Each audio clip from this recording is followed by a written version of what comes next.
The small workshop, who met with a potent aroma of beeswax and hot aluminum, a strangely captivating fragrance that spoke of ambition and innovation. Vera, a woman whose energy seemed to defy the laws of physics, surveyed her domain. It was an improbable alchemy. Gleaming aluminum candle molds sat perched beside an open ledger on one table, while scattered papers bore phrases like profit margin and marketing strategy, highlighted in strokes of vibrant fuchsia. Vera's venture, christened Luminary Ledger, was either mad genius or a spectacular flop.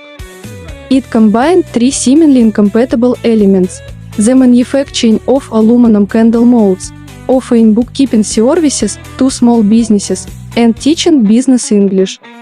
Like many great ideas, the inspiration had struck her late one night. She was frustrated by the lack of accessible support for creative entrepreneurs like herself. Individuals passionate about their craft, but often lost in the labyrinth of spreadsheets and tax codes. Blast it all! She had muttered, staring at a pile of rejected invoices. They need someone who speaks their language. Someone who understands the joy of shaping metal, the thrill of a perfect pour, and the necessity of a balanced budget. And so, Luminary Ledger was born. The candle molds were her first love.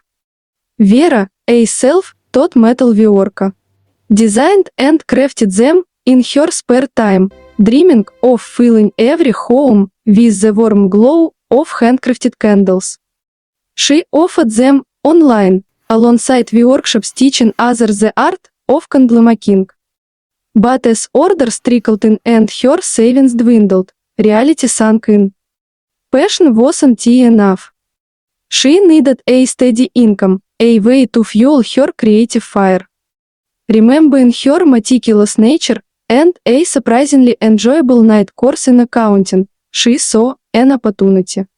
Her fluency in English, a skill honed from years of devouring British mystery novels, sealed the deal.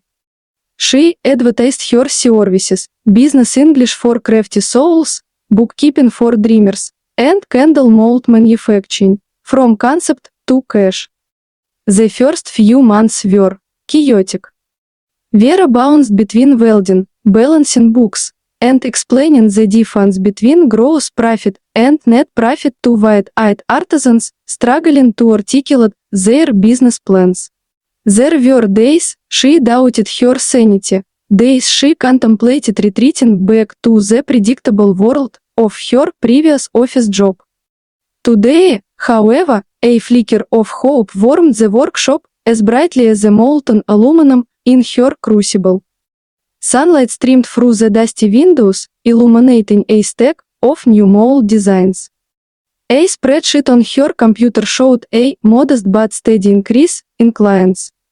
And pinned to her bulletin board was a thank you note from a struggling potter, praising her patient explanation of value-added tax. Suddenly, the bell above the door jingled. A young man, his face smudged with charcoal, entered hesitantly. "Are you Vera?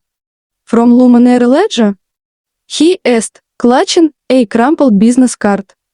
Vera straightened, a wide smile spreading across her face. "That is me. Come on in. Let us talk business, shall we?" As she welcomed him into her world of wax, aluminum, and ambition, Vera felt a surge of something akin to triumph. It was still a long road, fraught with challenges and uncertainty. Luminary Ledger might still be a spectacular flop. But for now, in the intoxicating aroma of her workshop, Vera knew she was exactly where she was meant to be, helping other dreamers navigate the sometimes harsh, but always rewarding, world of creative entrepreneurship. The scent of beeswax and ambition filled the air, a potent reminder that even the most improbable alchemy could, with enough passion and a balanced ledger, transform dross into gold.